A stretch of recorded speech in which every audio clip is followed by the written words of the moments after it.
She looked me dead in the eyes, reached into her tattered coat pocket, and pulled out a single business card. "You just passed a test," she whispered, "that most people fail their entire lives." Then she disappeared into the rain before I could even ask her name. But let me start from the beginning. On the morning of my 30th birthday, my mother called to tell me I was no longer welcome at my own party. Her exact words were, "Sweetheart, it would just be easier for everyone if you didn't come tonight." I was standing in the middle of the elementary school where I taught second grade, surrounded by 23 7-year-olds singing happy birthday to me with a grocery store cake, when my mother casually uninvited me from my own life. My name is Jenna Caldwell. I grew up in a 4-bedroom colonial in Greenwich, Connecticut, the kind of house where the lawn service came twice a week and the Christmas lights were professionally installed every November. My father, Richard, built a commercial insurance empire from nothing. My mother, Diane, ran charity galas and tennis tournaments, and my younger sister, Megan, was the golden child who could do no wrong. I was the other one, the quiet one, the one who chose public school teaching over finance. The one who drove a 12-year-old Honda Accord instead of the BMW my parents offered to lease for me. The one who, according to my mother, never quite lived up to her potential.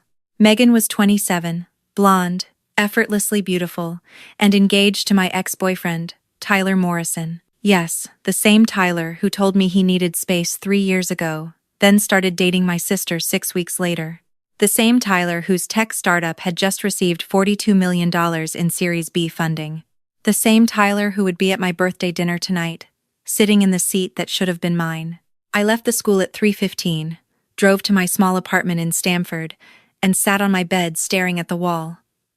My phone buzzed with a text from Megan. "Mom says you're not coming tonight, probably for the best. Tyler's announcing something big and we don't want any awkwardness. Happy birthday, though." She added a cake emoji. A single cake emoji for 30 years of being her sister. I don't know what made me do it. Maybe it was the cake emoji. Maybe it was 3 decades of being treated like a supporting character in my own family. Maybe I just needed to see their faces when I walked in. But at 6:45, I put on the one nice dress I owned, got in my car, and drove to my parents' house in Greenwich. The driveway was full of cars. BMWs, Mercedes, a Porsche I recognized as Tyler's. I parked on the street because there was no room for a Honda Accord among the luxury vehicles. The irony wasn't lost on me. I walked up to the front door and rang the bell. My mother answered, and her face went through about 6 different emotions in 2 seconds. Surprise, annoyance, embarrassment, forced politeness. "Jenna, I thought we discussed this. It's my birthday, Mom. I wanted to celebrate with my family." She glanced behind her nervously. "Fine, but please, just don't make a scene." I walked into the house I grew up in, the house where I took my first steps, where I cried over my first heartbreak, where I once believed I was loved equally. The living room was full of people I vaguely recognized. Neighbors, my parents' country club friends, Megan's sorority sisters, Tyler's investors. And there, in the center of it all, stood Megan in a white silk dress, Tyler's arm around her waist, holding up her left hand to show off a ring that looked like it cost more than my annual salary. "We're getting married," she squealed. "Tyler proposed this afternoon." The room erupted in applause. Champagne corks popped. Someone started playing music. And I stood in the doorway, invisible, watching my ex-boyfriend propose to my sister at my birthday party. My father spotted me first. He walked over with that disappointed look I knew so well, the one he'd perfected over 30 years of finding me lacking. "Jenna, your mother told you not to come." "It's my birthday, Dad." "It's Megan's engagement now." He said it like it was obvious, like my birthday had simply been reassigned to someone more deserving. "We were going to tell you tomorrow. Give you time to process it privately." How considerate. "Don't take that tone with me," his voice dropped. "You know how hard the last few years have been for your sister, Tyler leaving her for that brief period, then coming back, the uncertainty about his company. She deserves this moment." I stared at him. "Tyler left me, Dad. He left me for her. There was no brief period. They started dating 6 weeks after he dumped me." My father's jaw tightened. "That's not how Megan remembers it." "Then Megan is lying." The words came out louder than I intended. A few heads turned. Megan looked over, saw me, and her face transformed into something I'd never seen before. Pure, cold hatred. She walked over slowly, Tyler trailing behind her like a confused puppy. "What are you doing here, Jenna?" "It's my birthday." Megan laughed. Actually laughed. "Oh my God. Are you serious right now? You're going to make this about you?" Tyler had the decency to look uncomfortable. "Hey Jenna, happy birthday. Sorry about the timing. We didn't plan for the proposal to be tonight. It just kind of happened. At my birthday party that I wasn't invited to?" "You weren't invited because we knew you'd be like this," Megan snapped. "Jealous, bitter, making everything about yourself." My mother appeared beside us, champagne glass in hand. "Jenna, please, this is a happy occasion. If you can't be supportive of your sister, perhaps you should leave." I looked at my mother, at my father, at Megan, at Tyler, at the roomful of strangers who had taken over the celebration that was supposed to be mine. "Fine," I said. "I'll leave. But I want you all to remember this moment. Remember that you chose her happiness over mine. Every single time, for 30 years, you chose her. And one day, you're going to need me, and I'm going to remember tonight." Megan pulled out her phone and started recording. Oh my God, this is so pathetic. She's literally threatening us. "Everyone, watch my psycho sister have a breakdown at my engagement party." I didn't say another word. I walked out the front door, got in my Honda Accord, and drove away from the only family I'd ever known. I didn't go home. I couldn't face my empty apartment, the birthday cake I'd bought myself still sitting on the counter, the single candle I'd planned to light alone. Instead, I drove, through Greenwich, through Stamford, down I-95, with no destination in mind. The rain started somewhere around Bridgeport, light at first, then heavy enough that I had to pull over. I ended up in a parking lot next to a small park in New Haven, the kind of place that would be pretty in daylight but felt abandoned and forgotten at 9 o'clock on a rainy October night. I turned off the engine, leaned my head against the steering wheel, and cried. I cried for the birthday no one remembered, for the boyfriend who chose my sister, for the parents who never saw me, for 30 years of trying to be good enough and always falling short. I cried until my chest hurt and my eyes burned, and I had nothing left. When I finally looked up, I saw her. An elderly woman, maybe 70, standing in the rain without an umbrella. She was wearing a thin coat that was soaked through, carrying a plastic grocery bag, and she looked lost. Completely, utterly lost. I should have stayed in my car.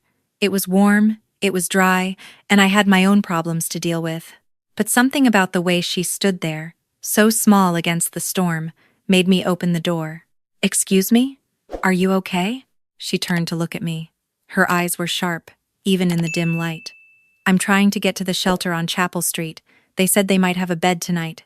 But I got turned around and my phone died. The rain was soaking through my dress. I didn't care. I can drive you there. Please, get in the car." She hesitated. "I don't want to get your seats wet. They're already wet. Please." She got in the passenger side. I turned on the heat, cranked it as high as it would go. She was shivering so hard I could hear her teeth chattering. I typed Chapel Street shelter into my phone. It was 12 minutes away. As I pulled out of the parking lot, I noticed she had no gloves, no hat, nothing to protect her from the cold. Her coat was thin enough that I could see her shoulders shaking through the fabric. At a red light, I reached into the back seat and grabbed my good wool coat, the one I'd bought myself for Christmas last year because no one else would. "Here, put this on." She looked at me like I'd offered her $1 million. "I can't take your coat. I'm in a heated car. You need it more than I do." She put it on slowly, carefully, like she was afraid she might break it. "What's your name, dear?" "Jenna." "That's a beautiful name. I'm Margaret." We drove in silence for a few minutes. The rain was so heavy I could barely see the road. "Why are you out in a storm like this?" I asked. "Dressed like you were going somewhere nice?" I almost didn't answer. But something about her, the way she listened, made me want to talk. It was supposed to be my birthday party. My family decided to make it my sister's engagement party instead. Then they asked me to leave. Margaret was quiet for a long moment. "That sounds very painful." "It is." My voice cracked.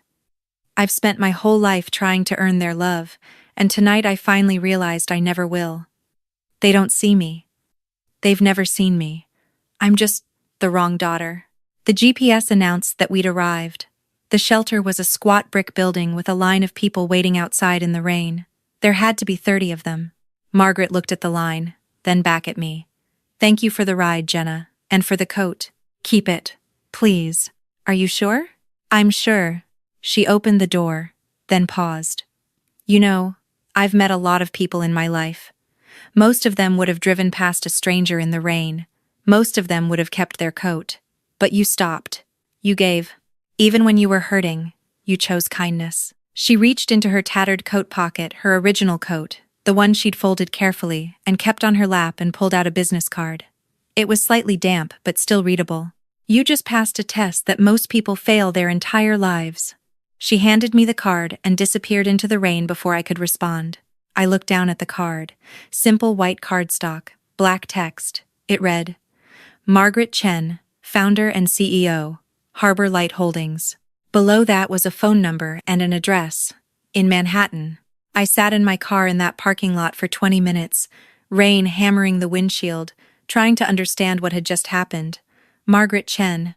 The name sounded familiar. I typed it into my phone. The search results made me drop my phone. Margaret Chen, 71, was the founder of Harbor Light Holdings, one of the largest private equity firms on the East Coast. Net worth, approximately $6 billion. She'd built the company from scratch after immigrating from Taiwan at age 19 with nothing but a high school diploma and $200. She was known for her anonymous philanthropy, her refusal to give interviews, and her eccentric habit of giving large grants to individuals rather than organizations. I'd just given my coat to a billionaire. The next morning, I called the number on the card with shaking hands. A woman answered on the first ring. Miss Caldwell, Mrs. Chen has been expecting your call. Can you come to the Manhattan office this afternoon at 2 o'clock? I said yes before I could think about it. The Harbor Light Holdings headquarters occupied the top 15 floors of a building on Park Avenue. The lobby had more marble than my parents' entire house. A security guard escorted me to a private elevator that went directly to the penthouse. Margaret was waiting for me in an office that overlooked all of Central Park. She was wearing a black cashmere sweater and tailored slacks, her silver hair pulled back in an elegant bun. She looked nothing like the lost old woman in the rain. Please sit, Jenna. I sat. I'm sure you have questions. About 1,000 of them. She smiled. Let me start with the most important one. Every year on my birthday, October 15th, I go out into the city alone, dressed as someone in need. No security, no phone, no identification. I want to see how people really treat each other when they don't know anyone is watching. Why? Because I grew up with nothing. I know what it's like to be invisible. And I've learned that you can tell everything about a person by how they treat someone who can do nothing for them. She walked to the window, looking out at the city. In 23 years, I've done this test 41 times. I've been ignored, insulted, threatened, and robbed. Only 4 times has someone stopped to help. Only twice has someone given me something they actually needed themselves. She turned to face me. You're the second. I didn't know what to say. I had my team look into you after you drove away. Jenna Caldwell, 30 years old, second grade teacher at Riverside Elementary in Stamford. Salary $47,000. Rent on your apartment is $1,800 a month. You donate 10% of your income to children's literacy programs even though you can barely afford groceries. Your family is wealthy, but you've never asked them for money, not once, even when you had to choose between buying food and paying your student loans. I felt exposed, vulnerable. How do you know all that? I have resources. She sat down across from me. But what I can't find in a background check is character. And that, you showed me last night. She slid a folder across the table. I opened it. Inside was a letter of employment. Title: Director of Individual Giving, Harbor Light Foundation. Salary: $200,000. Start date: November 1st. I looked up at her, speechless. The foundation is the philanthropic arm of my company. We give away approximately $40 million a year to individuals and families in crisis. I need someone to lead that division who actually understands what it's like to be overlooked. Who knows that sometimes the people who need help the most are the ones who never ask for it. I'm a second grade teacher. I don't know anything about philanthropy. You know how to see people, that's more important. She leaned forward. I'm also offering you a room in my townhouse on the Upper East Side. No rent. Consider it part of your compensation. Why would you do this for a stranger? Because 45 years ago, a stranger did it for me. Her eyes softened. I was 19, working as a maid in a hotel in Queens, sending every dollar home to my mother in Taipei. One night, I found a wallet in a guest's room. $10,000 in cash. I could have kept it. No one would have known. Instead, I turned it in to the front desk. She smiled at the memory. The guest tracked me down the next day. His name was Walter Harrison. He'd made his fortune in shipping, and he'd left that wallet there on purpose. He'd been testing the hotel staff for months. I was the only one who gave it back. What happened? He paid for my college education, then my MBA. Then he gave me a job at his company. When he died, he left me enough money to start Harbor Light. She reached across the table and took my hand. Now I'm offering you the same chance, not as a gift, as a responsibility. I moved into Margaret's townhouse on November 1st. The room she gave me was larger than my entire apartment, with floor-to-ceiling windows overlooking a private garden. I kept waiting to wake up, to discover it was all a dream. It wasn't. The next 6 months were the hardest of my life. Margaret didn't just give me a job, she gave me an education. I learned nonprofit accounting, grant management, impact measurement. I sat in on board meetings where decisions were made about millions of dollars. I visited shelters, food banks, domestic violence safe houses, and halfway homes. I listened to stories that broke my heart and rebuilt it stronger. Margaret taught me that real charity isn't about writing checks. It's about seeing people, understanding their needs, meeting them where they are instead of where you think they should be. I worked 16-hour days. I made mistakes. I cried in the bathroom more times than I can count. But every time I wanted to quit, I remembered the woman in the rain who saw something in me that no one else ever had. By April, I had restructured the entire individual giving program. Instead of waiting for applications, we now had staff embedded in communities across the tri-state area, identifying families in crisis before they fell through the cracks. Response time went from 6 weeks to 72 hours. Approval rates doubled. Complaints dropped to almost zero. Margaret called me into her office on a Tuesday afternoon. She was smiling, which was rare. The board met this morning. They've approved your promotion. She slid another folder across the desk. I opened it. Executive Director, Harbor Light Foundation. Salary, $450,000. 5% equity stake in the foundation's endowment, currently valued at $1.2 billion. I stared at the numbers until they blurred. You've earned this, Jenna. Every bit of it. I signed the papers that afternoon. That night, my phone rang. A number I hadn't seen in 7 months. My mother. Jenna, honey, we need to talk. I almost hung up, but something made me listen. It's about your father. The insurance company. There's been a situation. I met them 3 days later at a coffee shop in Stamford. Neutral territory. My mother, my father, and Megan. No Tyler. My father looked like he'd aged 10 years. My mother kept twisting her wedding ring. Megan wouldn't look at me. The company's gone, my father said flatly. One of our biggest clients sued for fraud. The accusations aren't true, but it doesn't matter. The legal fees bankrupted us. We had to sell the house last month. My mother dabbed at her eyes. We're living in a 2-bedroom apartment in Norwalk now. Your father had to surrender his license. We have nothing, Jenna. Nothing. Megan finally spoke. And Tyler left me. The wedding's off. He said he couldn't be associated with scandal-adjacent people. His investors were asking questions. I sat in silence, processing. My father cleared his throat. We heard about your new job. The foundation, the money you have access to. There it was. We were hoping, given the circumstances, that you might be able to help. Not a handout, a loan, just enough to get us back on our feet. I looked at my father, at my mother, at my sister, the 3 people who had spent 30 years making me feel invisible, who had uninvited me from my own birthday, who had chosen each other over me, every single time. How much are you asking for? My father swallowed. $200,000 would pay off the legal debts and give us a cushion. I opened my purse and pulled out 3 business cards. This is a financial literacy program funded by the foundation. Free, 8 weeks, teaches debt management and budgeting. I slid the first card across the table. This is a career counseling service for professionals in transition, also free. Second card.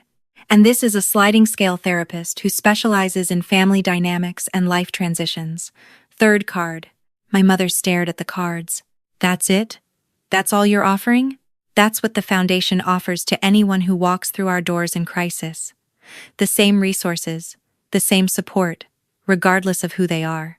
Megan's face twisted. Are you serious right now? We're your family. Are you? I kept my voice level. Because I remember a family that kicked me out of my own birthday party. That chose my ex-boyfriend over me. That never once called to see if I was okay after you threw me out in the rain. My father stood up. This is ridiculous. After everything we did for you, raising you, giving you opportunities. What opportunities? I paid for my own college. I paid for my own apartment. I've never asked you for a single dollar my entire adult life. We would have given you more if you'd been more like Megan. The words hung in the air. There it is, I said quietly. The truth you've been dancing around for 30 years. I was never enough because I wasn't her. My mother reached for my hand. Jenna, please. We're sorry. We know we made mistakes. But we're still your parents. I stood up. You had 30 years to be my parents. You spent them being Megan's. I've found a new family now. One that sees me. One that values me. And I'm not going to apologize for finally choosing them the way you always chose her. I walked out of that coffee shop without looking back. 6 months later, the Harbor Light Foundation opened its flagship community center in New Haven. 20,000 square feet of job training, childcare, mental health services, and emergency housing. We called it Second Chance. The grand opening was covered by every major news outlet in the region. The governor came. The mayor gave a speech, and I stood at the podium in front of 300 people, including every staff member I'd hired, every family we'd helped, every volunteer who believed in our mission. I saw them near the back, my parents and Megan standing awkwardly behind a pillar like they weren't sure they were allowed to be there. I gave my speech. I talked about what it means to be invisible, about the strangers who see us when our families can't, about the coat I gave away on the worst night of my life and the door it opened. At the end, I said something I'd been practicing for weeks. To everyone who has ever been told they're not enough, who has been overlooked, undervalued, pushed aside by the people who were supposed to love them most, I want you to know that your worth is not determined by those who failed to see it. Your story is not over because someone else wrote you out of theirs. I looked directly at my family in the back of the room, and to those who did the overlooking, who chose favorites, who confused being family with being owed something. I hope you find what you're looking for. I hope you find peace, but you won't find it through me. Not anymore. I stepped away from the podium. The applause was deafening. After the ceremony, I walked through the building, shaking hands, taking photos, answering questions. My family tried to approach twice. Both times, I was conveniently pulled away by a staff member who needed me urgently. Finally, they caught me near the exit. My mother, tears streaming down her face. My father, looking defeated. Megan, clutching her purse like armor. Jenna, my mother said, please, can we just talk? I stopped. I looked at them, really looked at them. I forgive you, I said. Not for your sake, for mine. Carrying that anger was exhausting, and I don't have room for it anymore. My father's face lit up with hope. So you'll help us? Give us another chance? Forgiveness and reconciliation aren't the same thing, Dad. I kept my voice gentle but firm. I forgive you for being the family you were, but I don't owe you the chance to be different. Not after 30 years of choosing not to be. I turned to Megan. I hope you find someone who loves you for who you are, not for what you can do for them. I really do.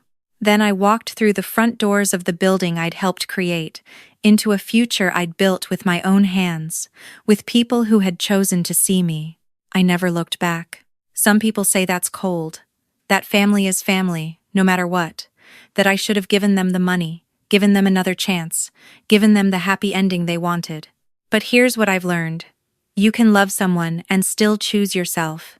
You can forgive someone and still walk away. You can build a beautiful life without the people who made you feel small. That night, Margaret and I sat on the terrace of her townhouse, watching the city lights flicker. "You did the right thing," she said. "It doesn't feel like it. It feels like I'm the villain in their story." "You probably are." She sipped her tea. "That's okay. Being someone else's villain doesn't make you one. It just makes you someone who finally stopped accepting less than you deserve."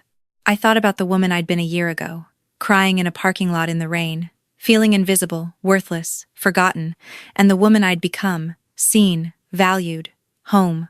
"Thank you," I said, "for stopping me that night, for seeing something in me." Margaret smiled. "Thank you for giving away your coat. That took more courage than you know." We clinked our glasses together and sat in comfortable silence. Two women who understood what it meant to build something from nothing, and what it cost to finally let go of the people who had never deserved us in the first place. The next morning, I walked into Second Chance at 7 a.m. A young mother was waiting at the door with two kids, a garbage bag full of clothes, and nowhere to go. I opened the door myself and said the words I'd waited 30 years to hear. "Welcome home. We've been waiting for you." If you've ever been treated like you were invisible by the people who were supposed to love you most, drop your story in the comments. I promise I'll read every single one. And remember, keep watching until the end, because sometimes the people who hurt us the most end up teaching us exactly how not to treat others. That's not just revenge, that's redemption.